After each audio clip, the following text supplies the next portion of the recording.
안녕하세요. 여러분의 궁금증에 5분 만에 답해주는 목사 오답 목사 시간입니다.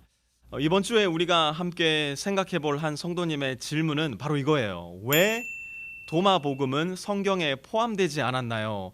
아주 흥미롭고 좋은 질문인데요. 지금부터 최선을 다해서 5분 만에 대답이 가능한지 모르겠지만 한번 답해 보도록 하겠습니다. 먼저 도마복음 이야기를 하려면 댄 브라운의 소설 다빈치 코드를 함께 엮어서 생각해 봐야 하지 않을까 싶은데요. 이 다빈치 코드의 주요 내용은 예수님이 사실은 십자가에 죽으시고 부활하신 게 아니라 막달라 마리아와 결혼해서 애 낳고 잘 살다가 죽으셨고 예수님의 후손이 지금까지도 비밀리에 존재하고 있다, 이런 이야기입니다.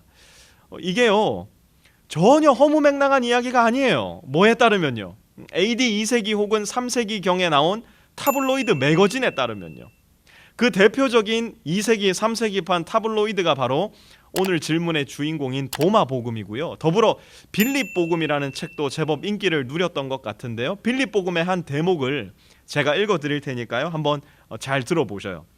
막달라 마리아는 천사들의 어머니이다. 예수는 그녀를 다른 모든 제자들보다 더 사랑하셨고 그녀의 입술에 입을 맞추곤 하셨다.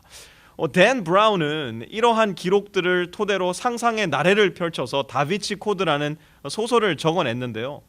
재미로 읽기엔 좋은 책입니다. 그런데 이런 책을 다큐로 읽어버리면 우리 믿음 전체가 흔들리는 일이 생기고 마는 겁니다. 자, 그러면 한번 생각해 보죠. 왜 도마복음이나 빌립복음서는 우리가 가진 성경에 포함되지 못했을까? 크게 세 가지 이유를 들 수 있을 것 같아요. 첫 번째, 우리가 가진 27권의 신약 성경은요 모두 사도적 권위와 연대기적 권위를 가지고 있어요. 이걸 쉬운 말로 풀이해서 설명하면요, 27권의 성경 모두는 예수님의 제자들 혹은 그들과 직접적인 관계를 가지고 있었고 예수님을 두 눈으로 실제로 본 사람들에 의해 기록되었다는 말이에요. 더 나아가 신약 성경 27권의 저작 연대기는 모두 1세기를 넘어가지 않아요. 그런데 도마복음이나 빌립복음서는 모두 연대기를 아무리 일찍 앞으로 당겨 잡는다 하여도 2세기 중후반으로 잡을 수밖에 없고요. 그렇게 되면 일단 예수님과 함께 청장년 시절을 보냈던 도마나 빌립 자신이 이 복음서를 기록했다고 보는 것은 불가능해집니다. 사도적 권위와 연대기적 권위 모두 사라져버리는 거죠.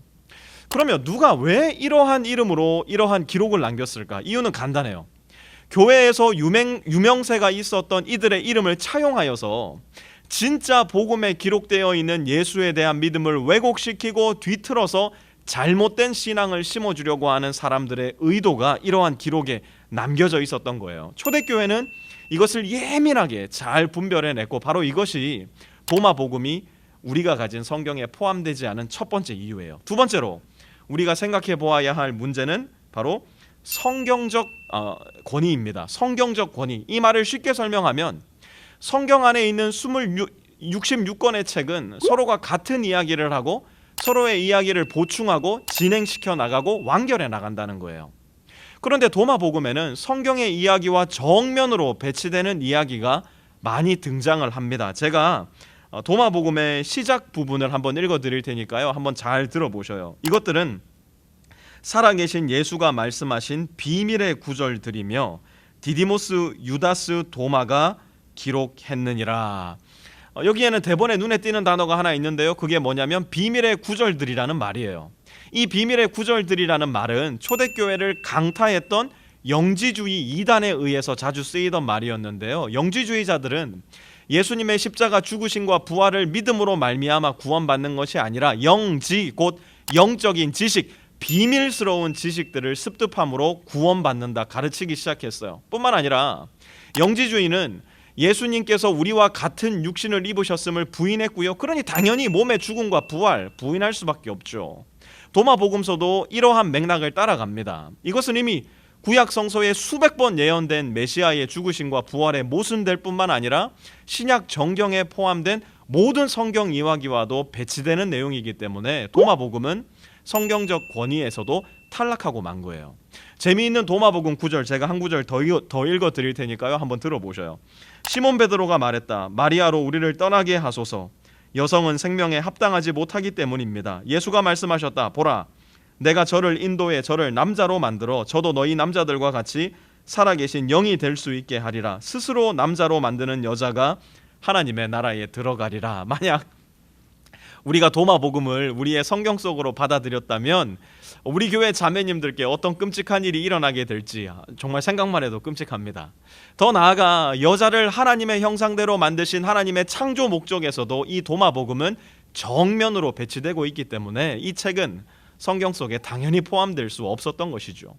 세 번째로 도마복음이 왜 성경 속에 포함되지 않았을까? 우리는 교회적인 권위에 대해서도 생각해 봐야 합니다. 이 말을 쉽게 설명하면 여러 지역에 흩어져 있던 초대 교회들이 도마복음을 성경으로 인정했느냐는 거예요. 소수의 성도들이 335 모여서 이것이 우리의 성경이다 외쳐서 우리가 가진 성경이 나온 게 아니에요. 교회들이 오랜 시간에 걸쳐 함께 검증하고 함께 읽고 함께 순종하는 가운데 성령의 인도하심을 확정받은 책들, 예루살렘 교회, 안디옥, 알렉산드리아, 로마, 고린도, 온 제국에 광범위하게 흩어져 있던 교회들이 이것이 바로 삼위일체 하나님의 말씀, 육신으로 오신 우리 주 예수 그리스도의 말씀입니다 라고 확증된 것이 바로 우리가 가지고 있는 66권의 성경이에요. 도마복음서는 교회 역사 속에서 단 한 번도 이처럼 광범위하고 공동체적인 권위를 인정받은 적이 없어요. 오히려 초대교회의 중요한 지도자 오리겐이나 최초의 기독교 역사학자였던 유세비우스 같은 분들은요, 도마복음을 이단의 책으로 규정해서 성도들에게 결단코 유익이 되지 않음을 애초부터 명확히 했었어요. 바로 이것이 도마복음이 우리가 지금 현재 가지고 있는 정경, 곧 성경에 포함될 수 없었던 이유예요. 위패 감별사들의 훈련법 제가 말씀드린 적 있죠. 위패 감별사들은 훈련을 받을 때 늘 진패만 죽어라 쳐다보고 만지고 냄새 맡는 과정을 거친다 합니다.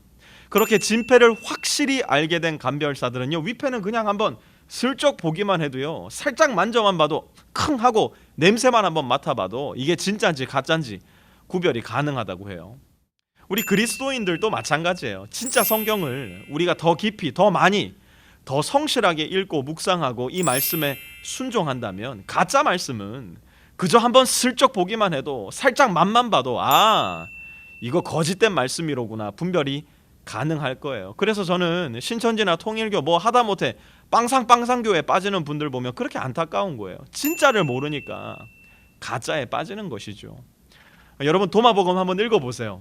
인터넷에 도마복음 PDF 치면 지금 당장이라도 읽으실 수 있어요. 읽으면서 이거 명백히 잘못되었구나 싶으신 분들, 성경을 아마 성실히 읽고 공부해온 분들이실 거예요. 도마복음을 읽다가 어머 이게 이렇게 은혜가 되다니 하시는 분들 빨리 저한테 전화하십시오.